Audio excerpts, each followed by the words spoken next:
I want to thank each and every one of you for coming out here tonight to arm yourselves with knowledge about a tool that's being covertly used to usher in what Adolf Hitler and George Bush termed New World Order, and that's mind control.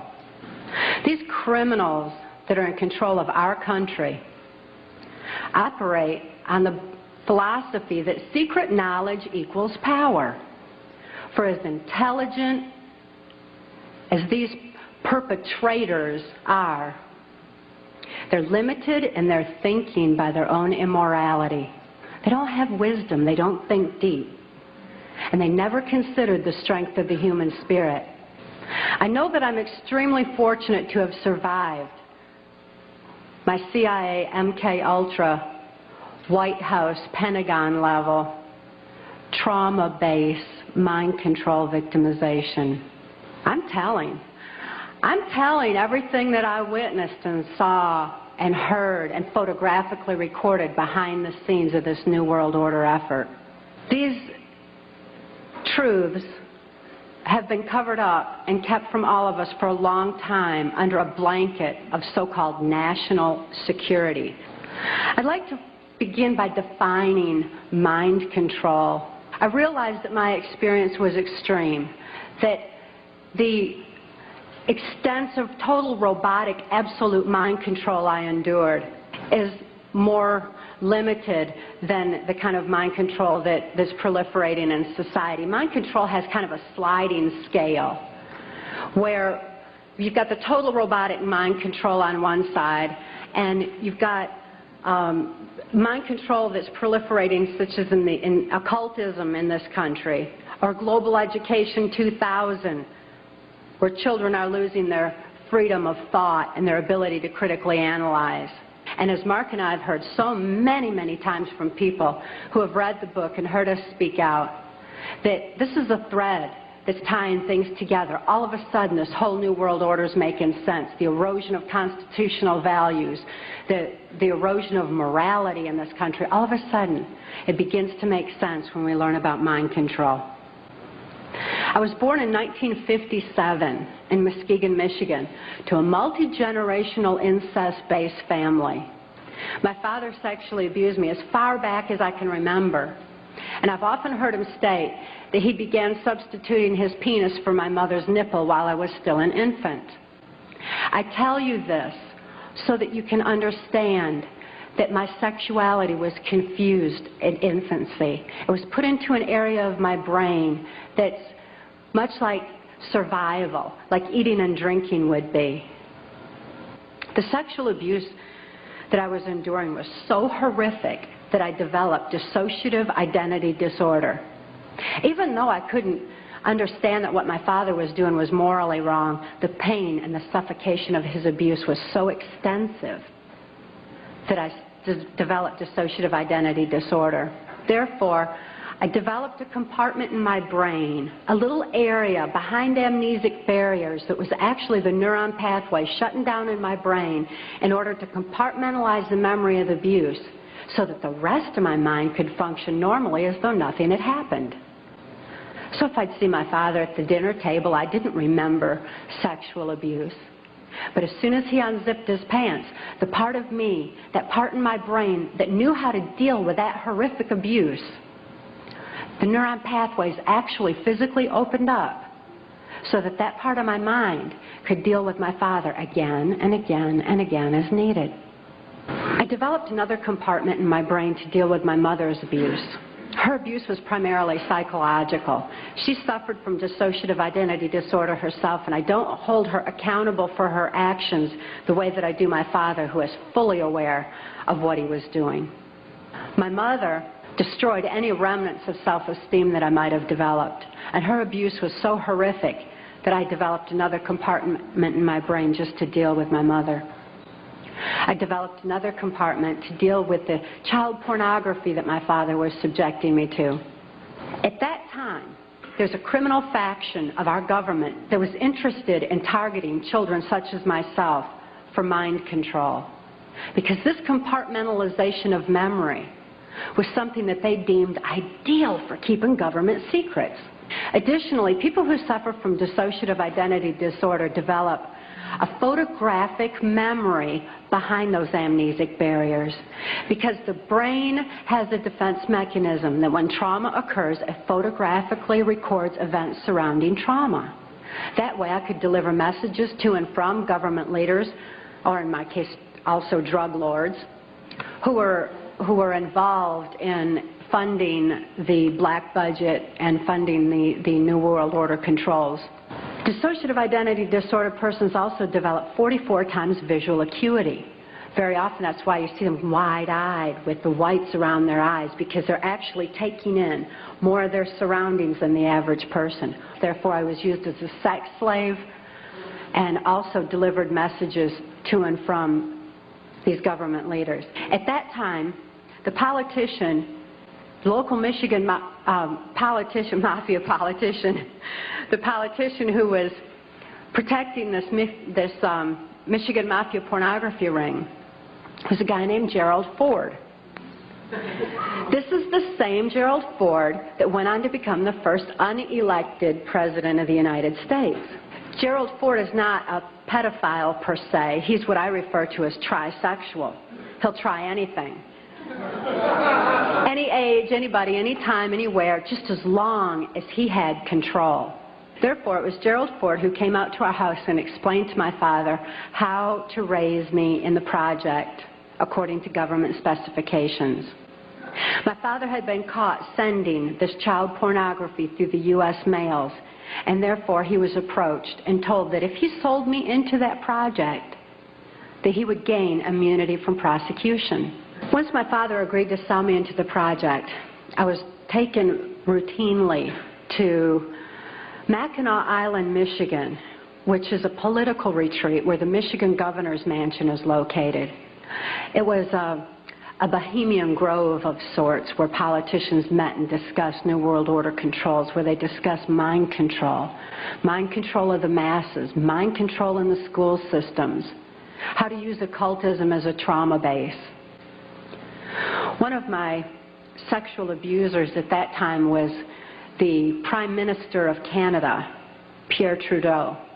But nevertheless, Pierre Trudeau represented this criminal faction of the Catholic Church, of the Jesuits, who believed in mind control of the masses. Another sexual abuser of mine was Guy Vanderjagt. This is the same Guy Vanderjagt that went on to head the Republican National Committee that put George Bush into the office of president. When I was 13 years old, that I was dedicated to the senator who would become my owner in this mind control project. That's U.S. Senator Robert C. Byrd.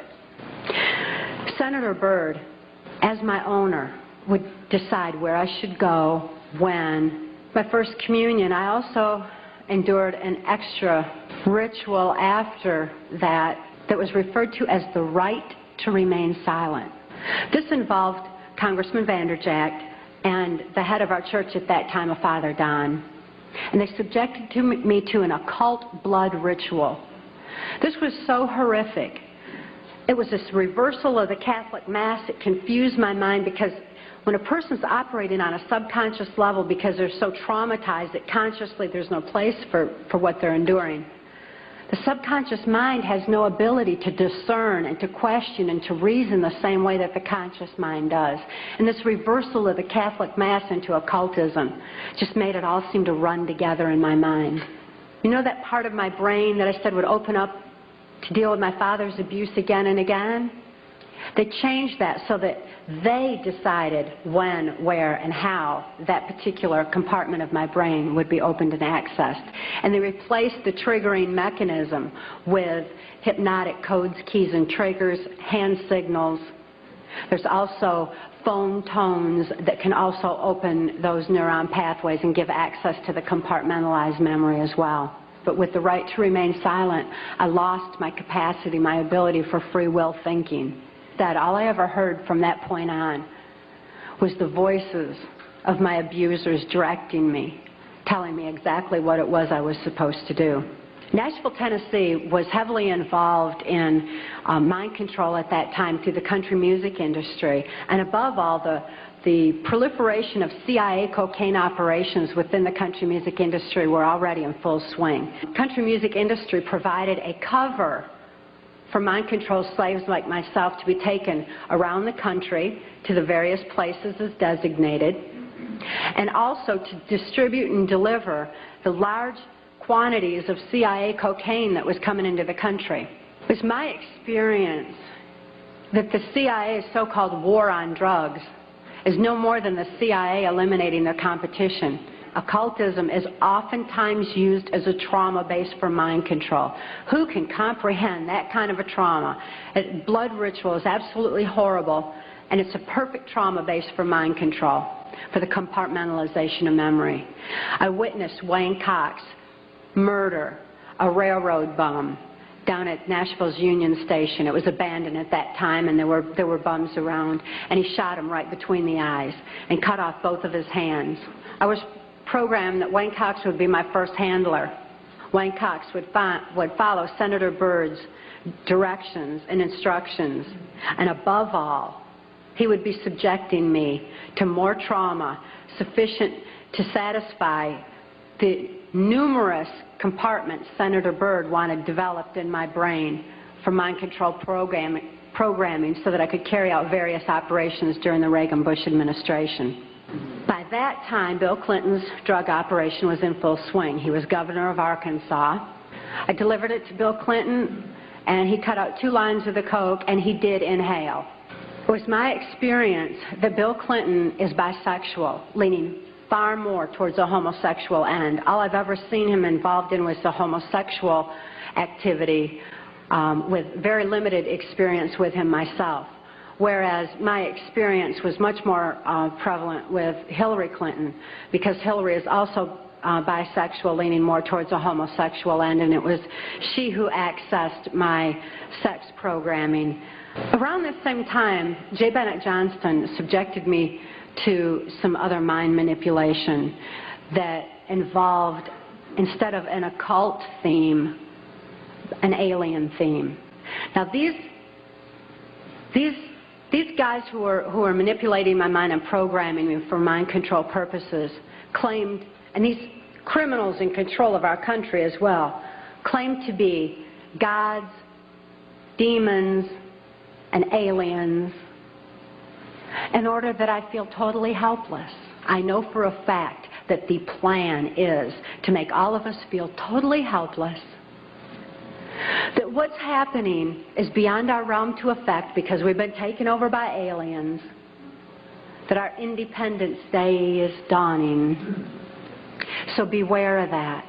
So when they say, it's aliens, and they show us some incredible technology, don't fall into the trap of feeling totally helpless. Being within the country music industry, we had a second handler. His name was Alex Houston. But I understand good people don't think that way. They don't have criminal minds. They don't think to look for that kind of criminal activity until their eyes are open to truth. It was my experience that Ronald Reagan answered to George Bush, as did the Prime Minister of Canada, Brian Mulroney. I heard Ronald Reagan telling Brian Mulroney that he believed the only way to world peace was through mind control of the masses. Is information that you have a right to know and a need to know, and their controlled medias are not going to suppress truth. We lived on a farm. We had lived on a farm, and we had dogs and cats and horses and cows and guineas and chickens and all kinds of animals, all of which Alex Houston tortured or killed to keep us in line. Please bear this in mind, that people who abuse children oftentimes abuse animals. If you see someone abusing an animal, keep your eyes open, look further, make sure those kids are safe. I've never seen an exception to this rule. Not that there's not one out there somewhere, but I've never seen an exception to it. I was 30 years old. I was supposed to be killed, as most mind-controlled slaves are at the age of 30. Besides, I was considered too old for sex by that time, so I was supposed to be wiped out. The best revenge is total recovery. Because through total recovery, by photographically recording all those events, I could expose these people for exactly what they are, for what their plans are, for what I witnessed behind the New World Order. It is truth that sets us free. Please help us spread the word.